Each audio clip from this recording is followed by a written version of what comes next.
Hello बच्चों, कैसे हैं आप सभी। क्लास 6 साइंस में चैप्टर 1 हमारा भोजन कहाँ से आता है, इस चैप्टर को हम लोग पढ़ेंगे।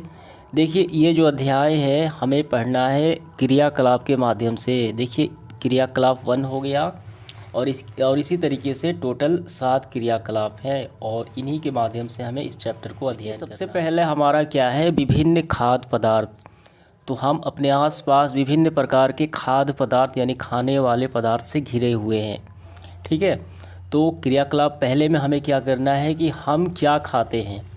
देखिए, विद्यार्थी यानी दोस्त का नाम A B C D और E, यानी यहाँ पे 5 विद्यार्थी हैं, 5 दोस्त हैं और पूरे दिन अलग अलग ये भोजन करते हैं। A ने लिया रोटी, B ने चावल और C ने दाल और इसी प्रकार लिट्टी और बिस्कुट। तो इस तरीके से ये अलग अलग भोजन किए अलग अलग दोस्तों ने। ठीक है, तो हम देखते हैं कि अनेक प्रकार की चीज़ें हम खाते हैं जिन्हें हम खाद्य पदार्थ कहते हैं और विभिन्न प्रकार की चीज़ें अलग अलग पदार्थों से बनी हुई है। जी बिल्कुल सही बात है। रोटी कैसे बनती है, आटे से और पानी उसमें डाला जाता है। चावल यानी भात कैसे बनता है, तो ये चावल से बनता है। दाल से, पानी से, नमक हल्दी वगैरह। ठीक है, इतना तो आपको समझ में आ गया। क्रियाकलाप तो विभिन्न प्रकार की वस्तुएं जो हम खाते हैं वो कई पदार्थों से मिलके बने होते हैं। ठीक, अब इसके बाद देखिए हमारा दूसरा क्या है। देखिए, यहाँ पे भी बताया गया है कि हम कच्चा चावल लेते हैं और उसमें पानी उबालते हैं तो क्या बनता है, तो भात बन जाता है। ठीक है, और इसी प्रकार से हम दूसरे कुछ भोजन तैयार करें या सब्जी तैयार करें तो हम अलग अलग कच्ची सब्जियां, नमक, मसाला, तेल इत्यादि लेंगे तो उसकी ज़रूरत पड़ेगी। देखिए, क्रियाकलाप 2 में क्या है, यहाँ पे व्यंजन और उसकी कच्ची सामग्री, यानी ये जो व्यंजन है ये कैसे बनती है, यहाँ पे ब्यौरा दिया गया है। रोटी या चपाती, तो आटा, जल और नमक चाहिए तभी तो बनता है रोटी या चपाती। दाल कैसे बनता है, कच्ची दाल चाहिए, जल, नमक, तेल, घी, हल्दी, मसाले। खिचड़ी तो हम 2 अपने से यहाँ पे भरना है। देखिए, 2 हमें जोड़ना है तो हमने जोड़ लिया खिचड़ी, तो पानी, दाल, हल्दी, मसाले। हलवा, आटा, चीनी, पानी। ठीक है, अब यहाँ पे सूजी भी जोड़ सकते हैं। तो इतना तो आपको समझ में आ गया। हमने क्रियाकलाप 2 कंप्लीट कर लिया। अब इसके बाद देखिए तीसरा बिंदु हमारा खाद्य सामग्री और उनके स्रोत। खाने वाले सामग्री और वो कहाँ से प्राप्त होते हैं, उनके स्रोत हैं। जैसे यहाँ पे देखिए, आटा और दाल कहाँ से प्राप्त होता है। आटा गेहूँ से, गेहूँ कहाँ से प्राप्त होता है, प्लांट से, पौधे से। दाल उसी प्रकार ये भी पौधे से। ठीक है, तो गेहूँ, चावल, आटा ये सारे पौधे से ही प्राप्त होते हैं। इतना आपका समझ में आ गया। अन्य खाद्य पदार्थ जैसे दूध, अंडा, मुर्गा, मछली, झींगा, मांस इत्यादि ये जंतुओं से प्राप्त होते हैं, ये तो प्लांट से नहीं प्राप्त होते। इतना तो आपका क्लियर हो गया। हमें नमक कहाँ से प्राप्त होता है, पता लगाइए। नमक समुद्र के जल से प्राप्त होता है। समुद्र के जल को वाष्पीकरण करके सुखा देते हैं और मशीनों में उसको नमक तैयार कर लेते हैं। क्लियर हुआ आपका। अब यहाँ पे प्रारंभ होता है क्रियाकलाप तीसरा। ठीक है, आइए इसको देख लेते हैं क्या है यहाँ पे।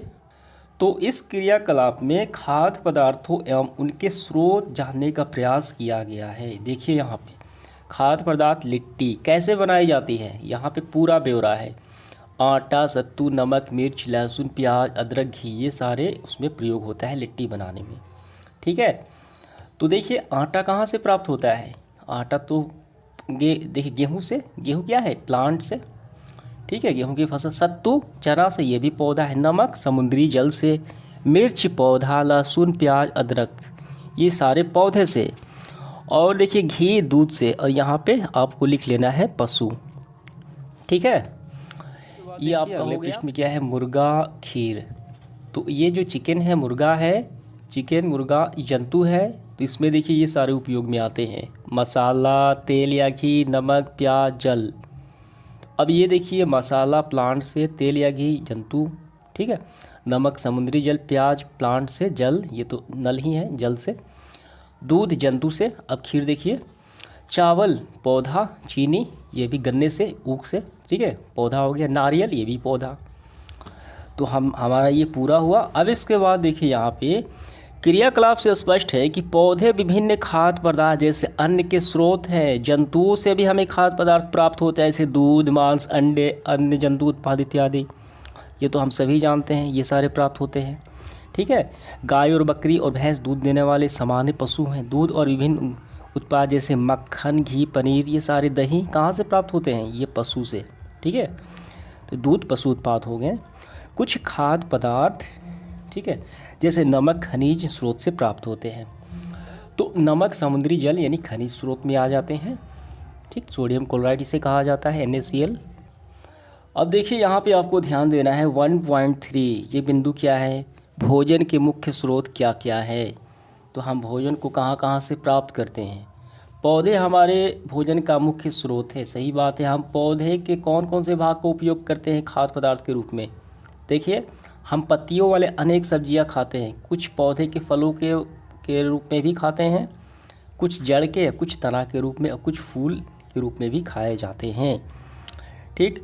पोई के पत्ते एक प्रकार का प्लांट है। पोई के पत्ते अगस्त के फूल का तरुआ या बचका खाया जाता है। उसी प्रकार देखिए, कुछ पौधे जो 2 या 2 से अधिक भाग खाने योग्य होते, उदाहरण के लिए सरसों के बीज, तो हम तेल भी प्राप्त करते हैं और उसकी पत्ती साग भी बनाकर खाते हैं। क्या आप अन्य पौधे बता सकते हैं? जी बिल्कुल बता सकते हैं। जो 2 हम उपयोग करते हैं, चना का पौधा तो साग भी होता है और चना दाल भी बनता है। धनिया हो गया, धनिया के पत्ते की चटनी भी होती है और धनिया का मसाला भी पीसा जाता है। क्लियर हो गया। अब क्रियाकलाप 4 हम यहाँ पे पढ़ेंगे। देखिए क्या है यहाँ पे। तो क्रियाकलाप 4 में है कि खाद्य पदार्थ उन पदार्थों को छांटिए जो मुख्य स्रोत पौधे हैं, प्लांट हैं। ये पौधे किन भागों से प्राप्त होते हैं? ठीक। इन खाद्य पदार्थों और पौधे के भाग की तालिका में अंकित कीजिए। देखिए, साग जो है ये चना, सरसों, पालक, बथुआ तो हम सबसे प्राप्त करते हैं। तना या पत्तियाँ, तना की पत्तियाँ से, तो ये पत्तियाँ हो गई। ठीक है। तो हम ऐसे देखिए, इसको इंडिकेट करना है तो हम इसको ऐसे कर लेंगे। सलाद, खीरा, टमाटर, मूली, गाजर, तो फल से, तो ये फल से होता है। जी बिल्कुल फल से ही तो होता है।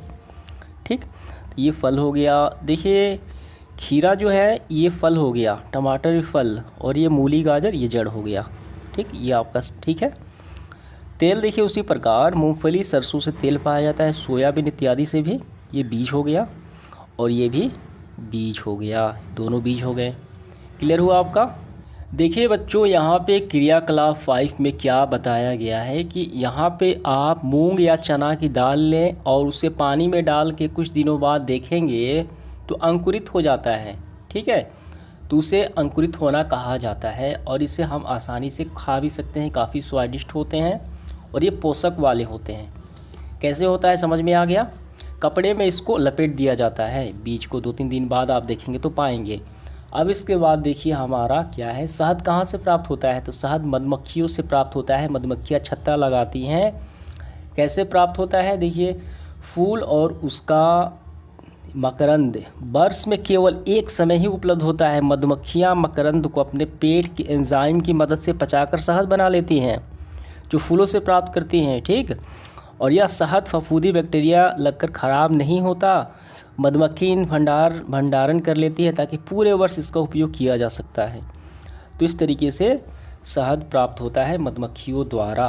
अब इसके बाद देखिए अगला पॉइंट 1.4, जंतु क्या खाते हैं? जो छोटे छोटे जंतु होते हैं वो क्या खाते हैं? क्या आपके घर में कोई ऐसा पालतू पशु है जैसे कुत्ता, बिल्ली, भैंस, गाय या बकरी आपने देखभाल करते हैं?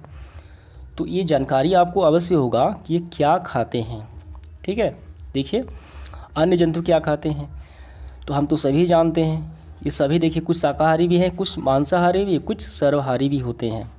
और कुछ देखिए ये सारे बर्ड्स हैं और ये कीट पतंग है। ठीक। तो अगले प्रश्न में हम देखेंगे ये सारे क्या खाते हैं। देखिए यहाँ पे क्रियाकलाप 6 में क्या है, अनेक प्रकार के जंतुओं के नाम दिए गए हैं। उनमें से कुछ जंतुओं द्वारा खाए जाने वाले भोजन को लिखे गए हैं। तालिका में रिक्त स्थानों को पूरा करना है। देखिए जंतुओं के नाम, गाय घास, खली, भूसा, अनाज, पत्ती, यानी ये शाकाहारी। बिल्ली छोटे जंतु, पंछी, ये देखिए दूध, चूहा, तो ये क्या हो गई, शाकाहारी और मांसाहारी भी हो गई। कुत्ता हम भरेंगे। देखिए हमने यहाँ पे भरा है। तो इस प्रकार देखना है, कुत्ता मांस, रोटी, भात, दूध, ये सारे खाते हैं। कौवा, तो कौवा सर्वहारी में आता है, ठीक है। गैया कीट, रोटी। शेर मांस, छिपकली कीट, तिलचट्टा कीट।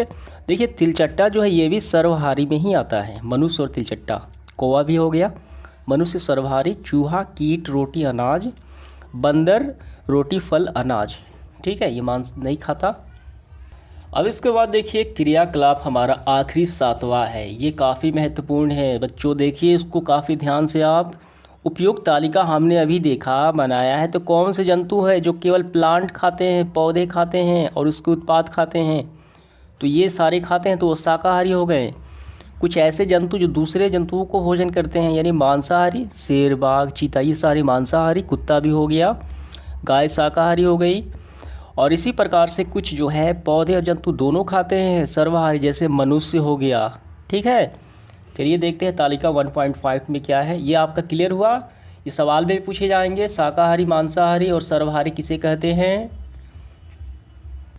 देखिए यहाँ पे शाकाहारी में हिरण, गाय, बकरी, भैंस। मांसाहारी में शेर, कुत्ता, बाघ, चीता। सर्वहारी मनुष्य, तिलचट्टा, भालू, सूअर, कौवे, ये सारे सर्वहारी, सभी खाते हैं, दोनों खाते हैं, मांस और फसल दोनों, प्लांट को भी। देखिए यहाँ पे पिक्चर दिया गया है। अब इसके बाद देखिए क्या है। देखिए मनुष्य और तिलचट्टा जो क्या है सर्वहारी हैं। मनुष्य जो है मांसाहारी और शाकाहारी दोनों भी खाता है मनुष्य, तो ये सर्वहारी हो गया। तिलचट्टा भी है, जंतु में आते हैं, ठीक है। तो आप समझ गए होंगे कि मनुष्य विभिन्न जंतुओं और भोजन, पौधे और उसके उत्पाद, ठीक है, प्लांट के उत्पाद जैसे दाल, चावल, गेहूँ, वो सारे हो गए, ठीक। और मांस भी खाता है, तथा अन्य जीव जंतु उसके उत्पाद हैं, तो ये सर्वहारी हो गया। पौधे क्या खाते हैं, तो यहाँ पे देखिए पौधे अपना भोजन स्वयं बनाते हैं। धरातल पे एक ही जीव है प्लांट, वो अपना भोजन स्वयं बनाते हैं। कैसे बनाते हैं, क्योंकि उनके पत्तियों में क्लोरोफिल पाया जाता है जो प्रकाश संश्लेषण में मदद करता है।